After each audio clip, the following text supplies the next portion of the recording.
Chers frères et sœurs dans le Seigneur, je vous salue encore une fois de plus dans le nom puissant de notre Seigneur et Sauveur Jésus-Christ. Nous sommes là dans notre mission de prière et d'intercession. Nous bénissons le Seigneur pour la grâce qu'il nous donne de continuer à œuvrer dans cette entreprise de Jésus-Christ dans la carrière de l'intercession. Je bénis l'Éternel notre Dieu qui continue à nous fortifier, à redresser nos vies pour que nous ne soyons plus courbés. Soyez bénis mes frères et sœurs et que le Seigneur notre Père puisse fortifier notre être intérieur et dégager de notre vie toutes sortes de malédictions. Nous sommes bénis en Jésus-Christ de toutes sortes de bénédictions qui sont cachées dans les lieux célestes. Aujourd'hui, quel que soit le combat et les difficultés, les revendications de sang, Jésus déclare une parole fondamentale pour nous. Il dit ceci: il n'y aura plus de malédiction. Il n'y aura plus de malédiction dans notre vie à cause du trône de Dieu qui est placé au milieu de notre vie. Là où il y a le trône de Jésus, il y a la bénédiction. Parce qu'il y a la royauté, il y a les serviteurs de Dieu qui travaillent jour et nuit autour du trône. Bien-aimés, nous avions parlé des signes de malédiction, qui n'est pas à confondre avec les épreuves, qui n'est pas à confondre avec les tentations. Jésus a été tenté. Job a été mis à l'épreuve. Beaucoup de serviteurs de Dieu ont été mis à l'épreuve. La malédiction, bien-aimée, est le signe qui engendre ou qui se manifeste dans notre vie sous forme de malheurs, sous forme de problèmes récurrents. La plupart, c'est lié à une sentence de Dieu qui est établie ou qui est prononcée à cause du péché qui a été commis par une personne, par un parent, par un arrière-parent ou par toute autre personne influente, chef de famille, chef dans l'administration, chef d'entreprise ou chef religieux ou politique qui a une autorité sur une nation, sur une région et qui a fait des choses qui a irrité Dieu et Dieu a prononcé une malédiction, une parole soit sur cette personne ou sur cette nation ou sur cette ville. Nous connaissons l'histoire de Josué lorsqu'il avait détruit, Dieu avait détruit Jéricho.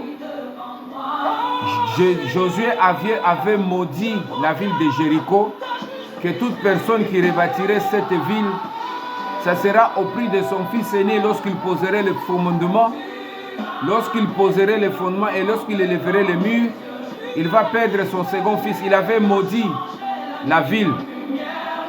C'est ainsi qu'il y a des terres que Dieu a maudit. Lorsque Adam et Ève ont commis le péché, Dieu n'a pas maudit Adam, mais Dieu a prononcé une parole de malédiction contre la terre. Dieu a dit que la terre va te produire des épines et c'est à la sueur de ton front que tu mangeras ton pain. La terre a été maudite. Mais Jésus a porté cette malédiction à la croix. C'est ainsi que Jésus a porté les épines qui étaient destinées dans la vie de l'homme de souffrir pour manger, de souffrir pour se nourrir, de souffrir pour gagner quelque chose. Maintenant, ces épines, Jésus les a mis à sa tête. Donc, il n'y a plus de malédiction en Jésus-Christ pour toute personne qui donne sa vie au Seigneur. Lorsque nous donnons notre vie au Seigneur, nous passons dans les eaux de baptême. Les eaux de baptême, bien-aimés, effacent notre conscience de tout le péché que nous avons commis. nous devenons, bien-aimés, de nouvelles créatures. Et Dieu commence à compter notre vie au jour où nous avons donné la vie au Seigneur. Cela, bien-aimés, nous amène maintenant aussi à conquérir, à rentrer dans la carrière, c'est-à-dire dans la conquête, dans une vie de conquête. Nous devons maintenant nous battre et combattre le péché. Le péché, bien-aimé, même si nous avons été lavés, nous marchons sur la route, nous pouvons être éclaboussés par une voiture, nous pouvons aussi être touchés par la poussière, nos habits peuvent salir. C'est ainsi que nous revenons chaque soir à la maison, nous débarrasser de ces habits et nous laver afin de nous purifier encore. Voilà pourquoi Job purifiait chaque jour ses enfants lorsqu'ils allaient dans une fête, dans l'un de leurs frères, dans la maison de l'un de leurs frères, et ils revenaient pour le purifier, disant peut-être ils ont offensé Dieu dans leurs pensées ou dans leurs actions. Maintenant, les malédictions sont liées aux péchés que nous commettons ou aux péchés qui sont attachés à notre sang. Parce que les eaux du baptême ne lavent pas le péché dans notre sang, lavent notre conscience. Dieu ne nous condamne plus. Dieu ne regarde plus notre vie comme étant des enfants, des pécheurs. Dieu commence à nous considérer comme de nouvelles créatures. Mais nous allons connaître des épreuves. Comme Sarah, comme Abraham a connu des épreuves, Sarah a été stérile, ce n'était pas la malédiction. Parce qu'il y avait la promesse de Dieu sur lui. C'est qu'il ne faut jamais confondre les signes de l'épreuve que Dieu veut peut-être te laisser dans une situation qui peut durer un temps jusqu'à ce que lui-même viendra pour manifester sa gloire. Nous connaissons l'histoire de la personne qui était née aveugle, que Jésus avait répondu aux apôtres qui lui avaient demandé si c'est le péché de leurs parents, de ses parents, ou quelqu'un dans sa famille avait commis le péché pour que cet enfant naisse aveugle. Mais Jésus a dit ce n'est ni l'un ni l'autre, mais c'est pour que la gloire de Dieu puisse se manifester dans la vie de cet enfant qui était né aveugle. Dieu a voulu qu'un enfant naisse aveugle qui n'avait pas péché, qui n'avait aucune malédiction, mais dont le plan de Dieu qui était lié à un temps déterminé où Dieu devait maintenant se manifester pour ouvrir les yeux de cet aveugle pour que la gloire revienne à Dieu. C'est ainsi que Dieu laisse parfois certaines situations durer dans la vie des enfants de Dieu. Parfois tu peux prier pour un mariage, mais tu ne te maries pas, tu ne trouves pas un mari. Parfois tu peux prier pour un travail qui ne vient pas, mais tu continues à prier, tu continues à travailler. Comme Zacharie qui était sacrificateur de Dieu, et Élisabeth, sa femme, ils continuent à servir Dieu, mais ils étaient stériles. Jusqu'au jour où le sort tomba sur Zacharie qui allait rentrer dans le temple pour offrir le parfum le soir. Et c'est le jour où l'ange l'avait attendu pour maintenant donner à Zacharie un enfant qui est Jean-Baptiste. Zacharie n'a pas résisté au sort qui était prononcé pour lui d'aller offrir le parfum dans le temple. Il n'a pas dit que je suis déjà vieux, mais vous les jeunes allez aussi travailler. Moi j'ai déjà beaucoup travaillé. Il a obéi à la voix du Seigneur. C'est le jour où Dieu allait maintenant donner à Zacharie un enfant. Zacharie n'était pas maudit. Il n'avait aucune malédiction. Mais sauf que Dieu avait arrêté un temps où il devait répondre à Zacharie dans sa vieillesse. Mais parce que Zacharie n'a pas cru, la Bible nous dit que Dieu lui a rendu muet jusqu'au jour où Jean-Baptiste est né. Ce qui n'est pas à confondre les épreuves et les signes de malédiction. Il faut toujours savoir que les signes de malédiction sont plus liés au péché que nos parents ont commis et que Dieu a condamné, soit le sang de nos parents. Dieu a jugé que ce sang ne connaîtra jamais de roi, ne connaîtra jamais la grandeur. Il y a des personnes dans leur famille, ils ont une malédiction familiale et générationnelle. Et cette famille, c'est à cause de mal ou de péché abominable que les parents ont commis. Peut-être dans la sorcellerie. Ces parents étaient tellement sorciers, ils ont répandu beaucoup de sang. Et Dieu a arrêté une parole pour cette famille qui ne connaîtra jamais une lueur d'espoir et une paix. Où cette famille connaîtra toujours de problèmes pour les premiers enfants qui naîtront, soit avec des problèmes mentaux ou qui connaîtront certaines situations. Et il se pourrait que toi, tu sois cet enfant qui naisse dans cette famille et qui dans ton sang, tu portes le germe de malédiction. Ces signes vont commencer à t'accompagner. Même si tu donnes la vie au Seigneur, c'est au fur et à mesure, bien-aimé, que tu vas comprendre, tu vas rentrer dans la profondeur de la parole du Seigneur, que Dieu va commencer à te délier, Dieu va commencer à te délivrer de certains liens familiaux. Parce que les liens de sang, bien-aimés, sont difficiles, parce qu'ils sont attachés à notre vie. Mais certains liens, bien-aimés, que nous allons voir aujourd'hui, on peut, bien-aimés, se défaire facilement. Par exemple, aujourd'hui, nous allons parler de se défaire des liens émotionnels. Des liens émotionnels, bien-aimés. Les liens émotionnels, ce sont des liens qui sont liés à nos émotions, à nos sentiments, à nos pensées. Vous savez, bien-aimés, nous sommes des êtres humains que Dieu a créés à son image. Nous avons non seulement l'esprit, mais nous avons aussi l'âme. Il y a des pensées de notre cœur qui se manifestent parfois par des désirs. C'est que Jésus a dit, fais de l'Éternel tes délices et il te donnera ce que ton cœur désire. Il y a des pensées de l'âme.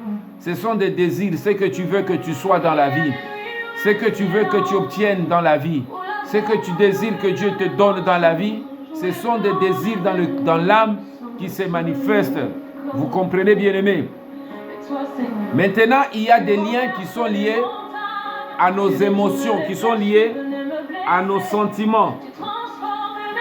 Ici, nous devons maintenant chercher comment se défaire des liens spirituels ou liens d'âme dont on ne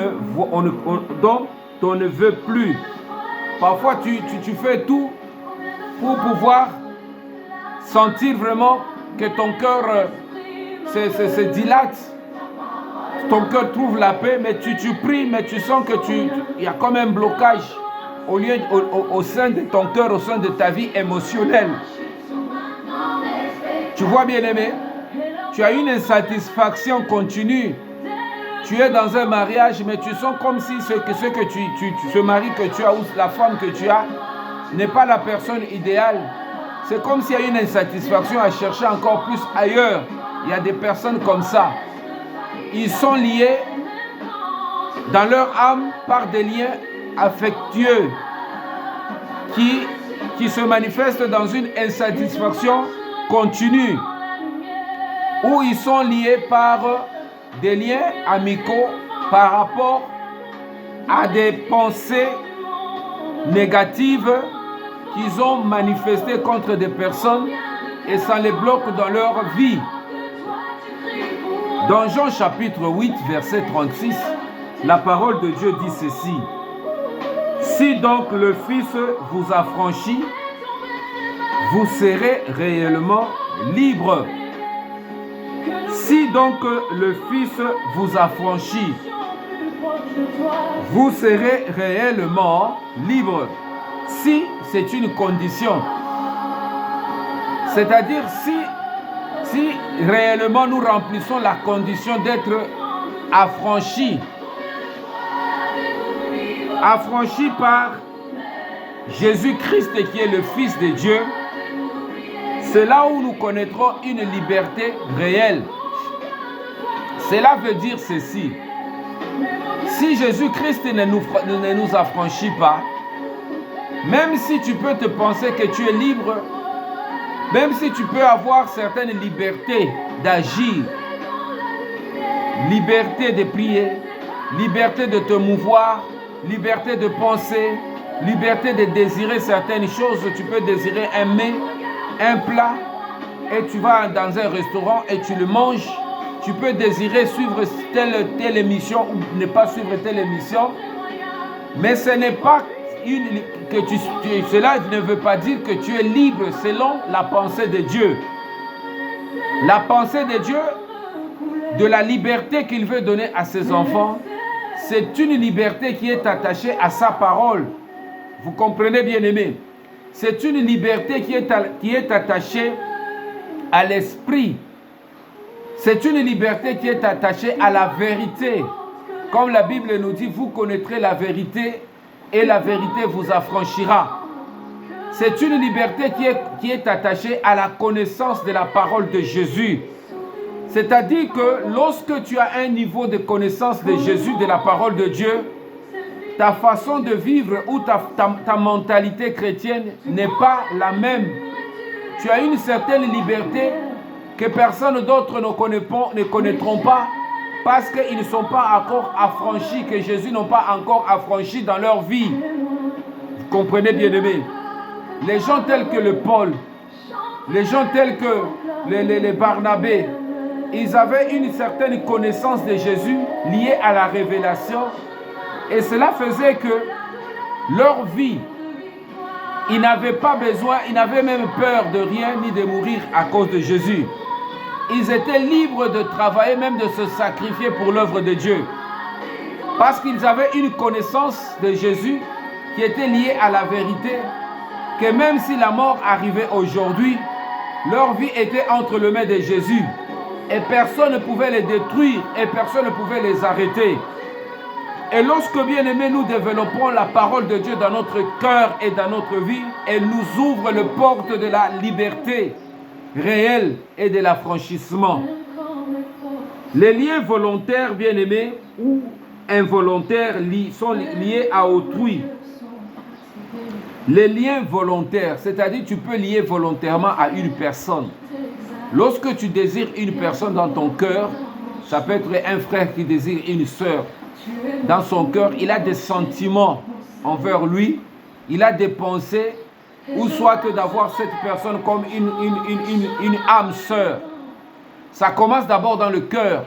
Tu peux désirer une personne par rapport à son physique, tu peux désirer une personne par rapport à sa vie, à sa manière de vivre, et tu commences à affectionner une personne. Tu peux affectionner une parole, une église, tu peux affectionner un habit, mais ça se passe d'abord dans ton cœur. Et tu dis que le jour que j'aurai l'argent, je viendrai acheter ou faire confectionner tel modèle ou tel modèle d'habit. Ces désirs tels que tu le manifestes déjà dans ton cœur, bien-aimé, ça peut être des désirs positifs ou négatifs. Ça te lie déjà à la personne. Voilà pourquoi il y a ce qu'on appelle la force de pensée. Il y a la force de désir. Les choses que tu désires, bien-aimé, si tu affectionnes Dieu, si tu plais à Dieu, tu vas comprendre que ce que tu désires, Dieu te le donne.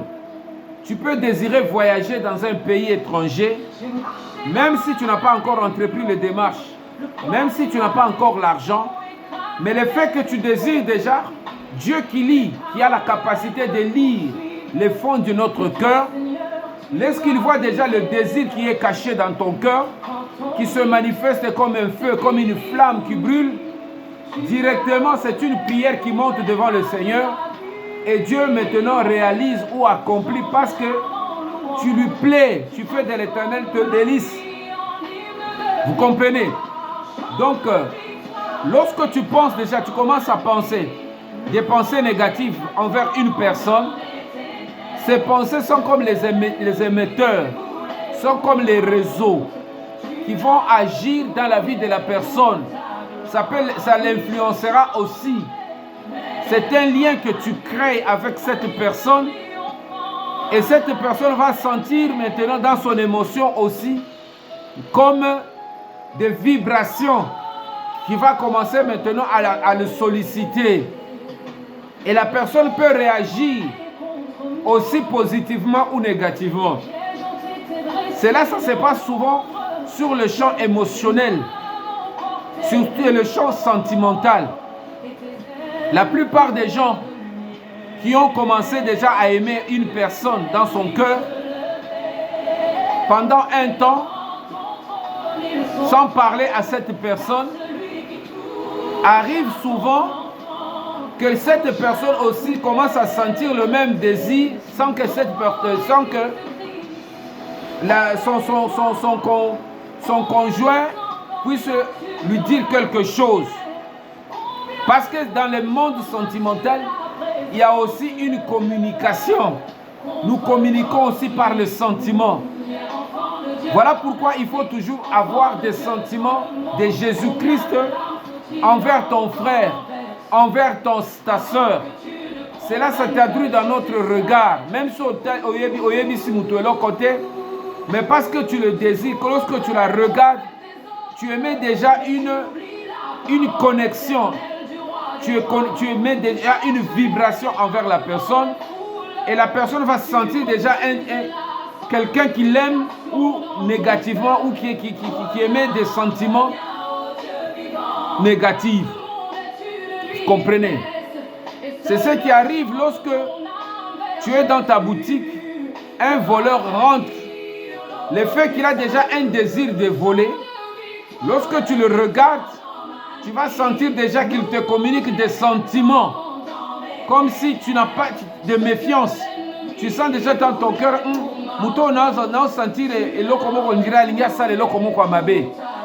tu vois, bien aimé, il ne t'a pas parlé, il ne t'a rien dit. Mais dans ton cœur, tu sens des désirs négatifs monter dans ton cœur. Si tu es sensible. Et tu commences déjà à prendre des précautions pour que cette personne ne te fasse pas du mal. Parce que le monde de sentiments, bien aimé, le monde émotionnel, émet aussi un champ de vibration qui peut arriver se manifester dans une région. Ça dépend de la fréquence de l'esprit que la personne utilise. Tu peux être au Congo et tu désires des choses dans un pays étranger et tu émets des vibrations et tu revois parfois la personne, c'est ton frère qui est à l'étranger, t'appeler pour te dire: ah, j'ai pensé à toi aujourd'hui et je vais t'envoyer telle chose à la fin du mois. Tu ne lui as pas dit, mais tu as émis seulement un désir à ton frère qui est en France. Tu dis: ah, si mon frère peut m'aider un peu avec 100 ou 200 euros, ça va m'aider un peu à régler telle situation. Tu es en train de travailler cela dans ton cœur, mais comme c'est un désir qui monte en toi, Dieu fait que le champ d'action de vibration va vers ton frère ou ta soeur et tu sens que ton frère ou ta soeur ressent le même désir envers toi de pouvoir t'appeler ou te dire que non, j'ai pensé à toi pour que je puisse te donner telle chose ou telle chose et pourtant tu ne lui as pas demandé. Donc nous devons prier, bien-aimés, pour nos désirs, pour sanctifier nos pensées, pour sanctifier nos désirs, pour que nous ayons des désirs purs. Voilà pourquoi la Bible dit: heureux ceux qui ont le cœur pur, ils verront Dieu. Vous comprenez? Lorsque nous commençons à travailler le désir de notre cœur dans la pureté de Jésus, nous purifions notre cœur par la parole. C'est une manière de se défaire de tout lien effectif. Vous comprenez? C'est en brisant tout ce qui est négatif. Des liens d'âme, bien-aimés, sont généralement engendrés par des sentiments, des émotions positives ou négatives, nourris par nous-mêmes, envers autrui ou envers nous-mêmes. Nous les nourrissons, bien-aimés, dans notre âme. Ça peut être des sentiments négatifs ou positifs. Ça se passe dans l'âme. Nous devons toujours cultiver des pensées positives envers nous-mêmes, envers autrui, envers nos familles, envers notre pays. Bien-aimés, c'est très important. Car derrière chaque pensée, derrière chaque émotion, il y a un esprit bénéfique ou maléfique. Ne négligeons jamais nos sentiments. Chaque fois que tu te lèves, il faut jauger les sentiments de ton cœur. Lorsque tu as de l'irritation, lorsque tu as des désirs malveillants, cela entretient maintenant une mauvaise vie. Et ces choses attirent la malédiction. Lorsque tu parles avec colère, tu parles avec tristesse, tu parles avec haine, tu émets maintenant des sons négatifs qui peuvent détruire même les sentiments d'autrui. Voilà pourquoi, bien-aimés, nous devons comprendre cela. Ève a eu des désirs négatifs lorsqu'il a vu l'arbre de vie. Il a vu que cet arbre pouvait lui procurer la gloire ou la puissance. Et il est allé manger. Caïn a eu envers Abel, son frère, les désirs négatifs. Jésus a vu ces désirs comme des péchés qui étaient couchés dans son cœur.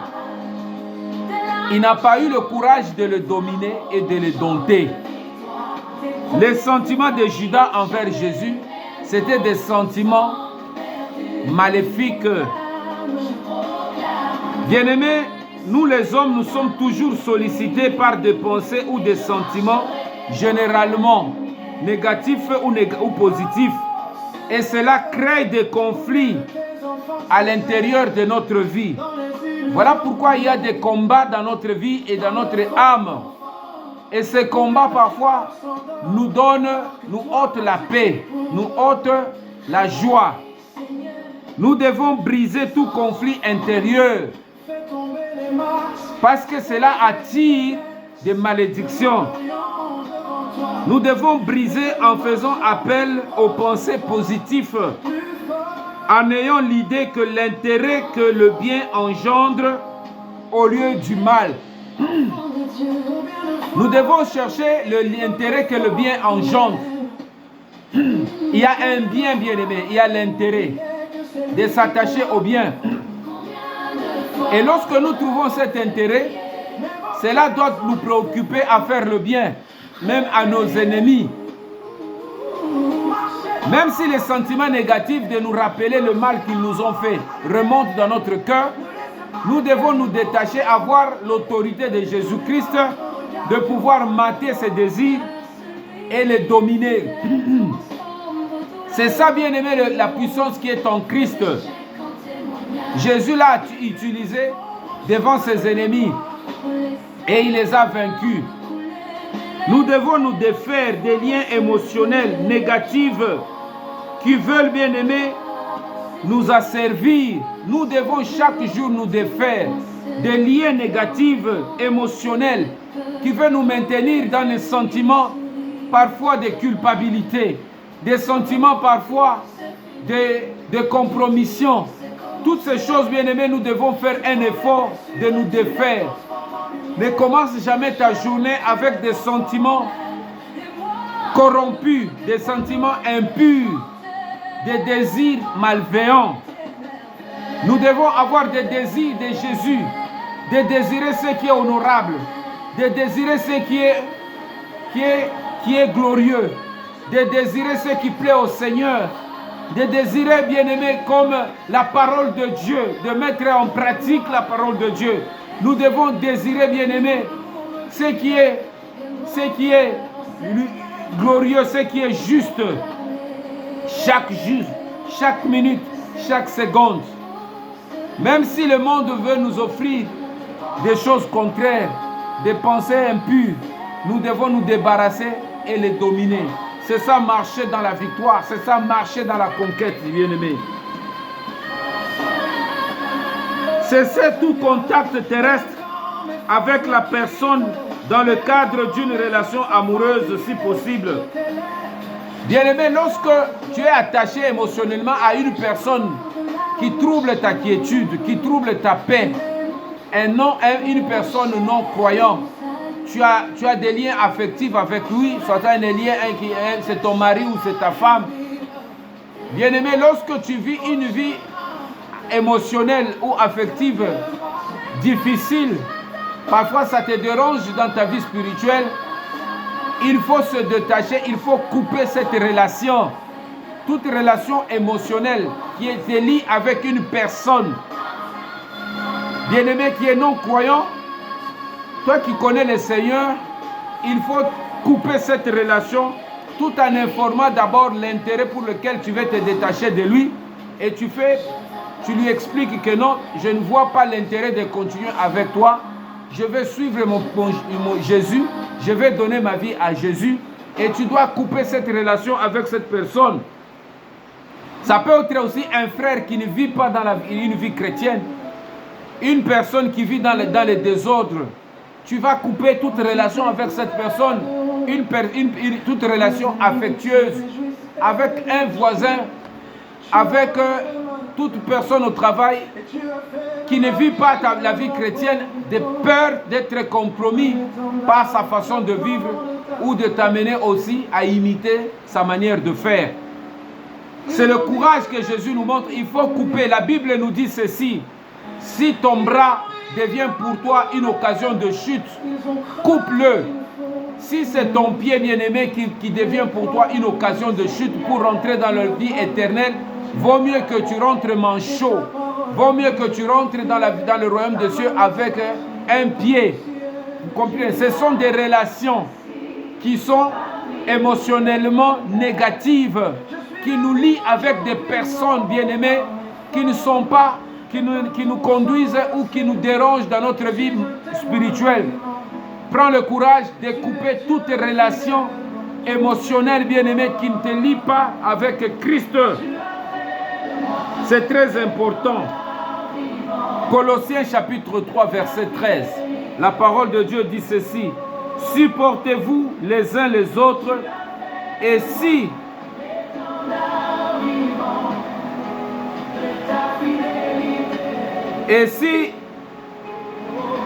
quelqu'un de vous a une raison de se plaindre d'un autre, pardonnez-vous réciproquement.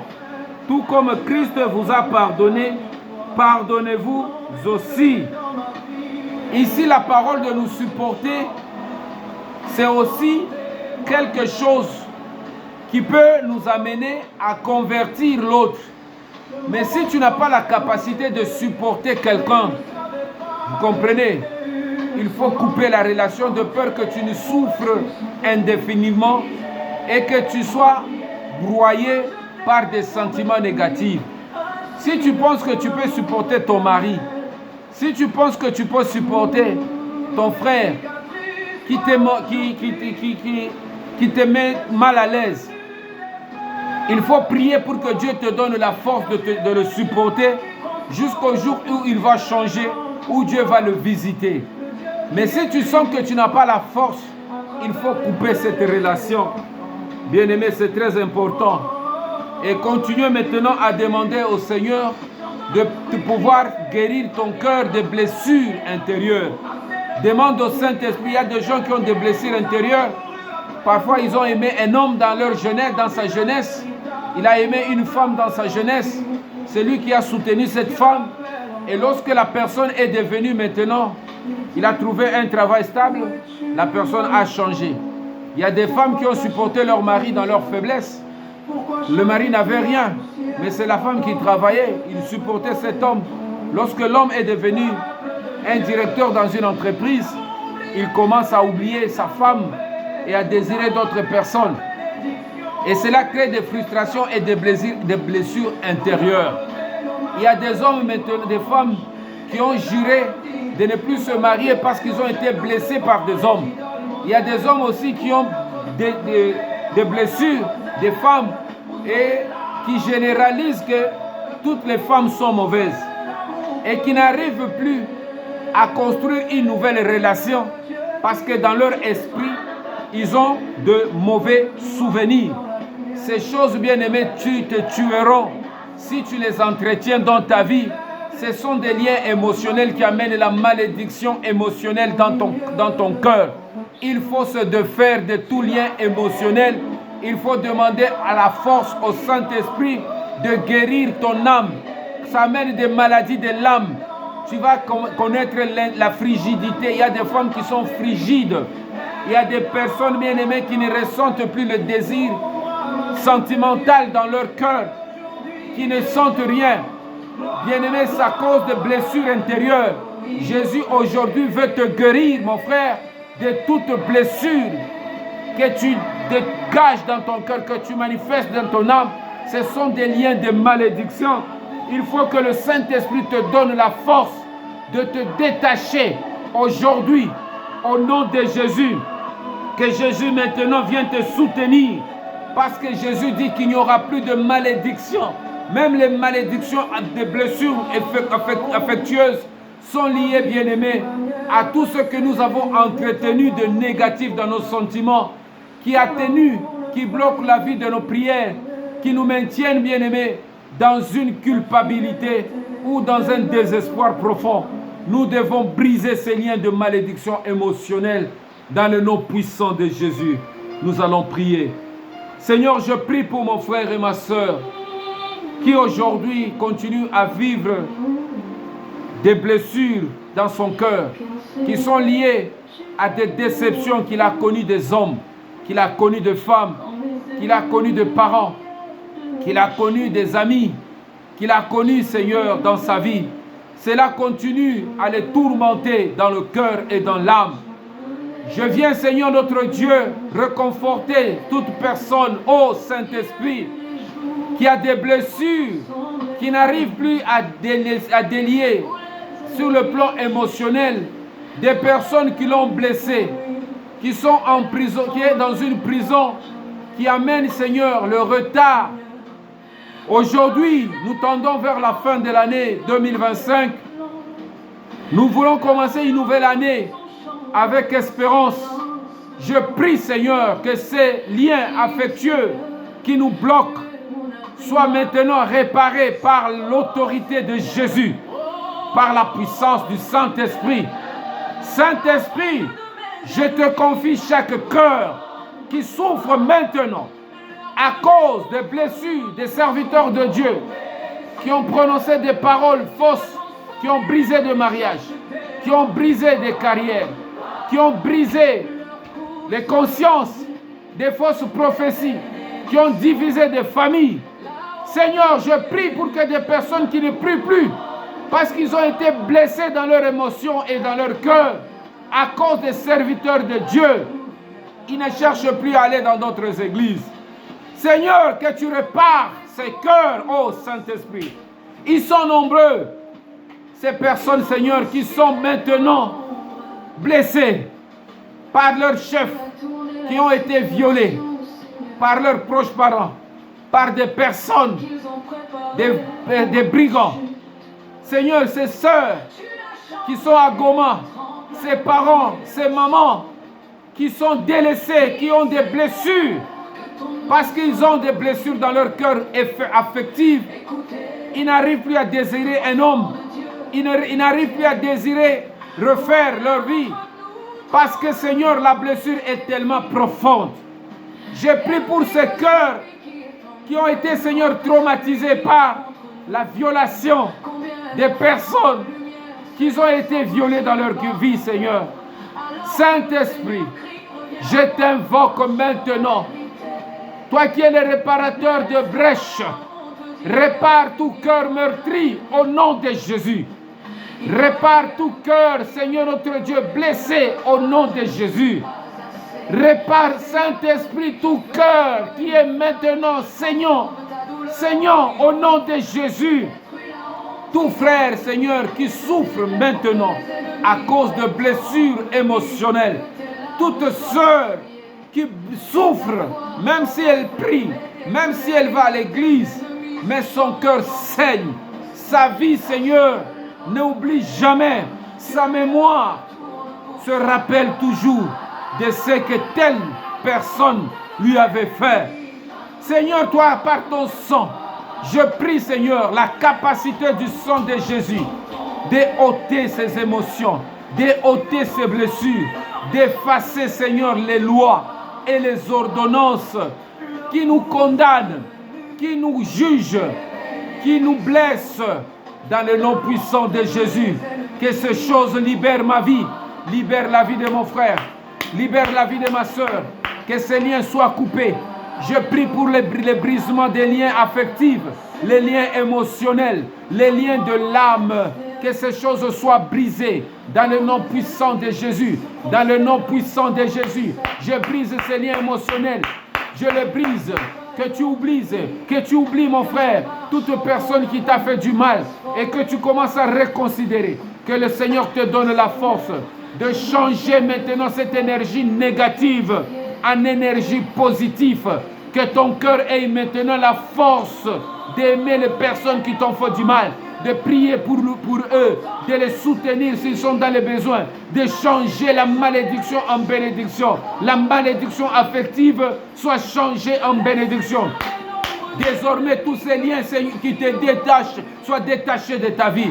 Maintenant, détache-toi maintenant, émotionnellement de toute situation. Si c'est une personne que tu connais, qui tu n'oublies jamais ce qu'il t'a fait, maintenant cite son nom. Dis Seigneur, j'oublie, je pardonne toute personne qui m'a fait telle chose, Parfois, il t'avait escroqué. Chaque fois que tu le vois, tu te rappelles de ce qu'il t'a fait.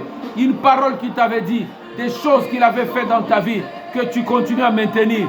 Enlève ces choses, bien-aimés. Ce sont des liens de malédiction affective. Ça t'arrête dans ta vie. Ça arrête ta vie, bien-aimé. Ça bloque ta vie. Détache-toi au nom de Jésus. Je prie maintenant que le sang de Jésus rentre dans le cœur de quiconque maintenant qui est lié par les liens affectifs négatifs, qui brise ces choses, que ces choses soient brisées dans le cœur, dans l'âme. Que la paix du Seigneur vous soit donnée, mes frères. Reçois la paix du Saint-Esprit. Respire maintenant la paix. Respire maintenant l'amour de Jésus. Respire maintenant le pardon. Dis Seigneur, je pardonne maintenant. Je pardonne quiconque qui m'a fait du mal. J'oublie maintenant. Donne-moi la force d'oublier. Ma mémoire soit maintenant purifiée de tout souvenir négatif. Que le Saint-Esprit se te bénisse dans le nom puissant de Jésus. Que Dieu vous bénisse. Et nous allons maintenant parler des liens bien-aimés. Nous allons briser, nous libérer des paroles qui nous relient à autrui.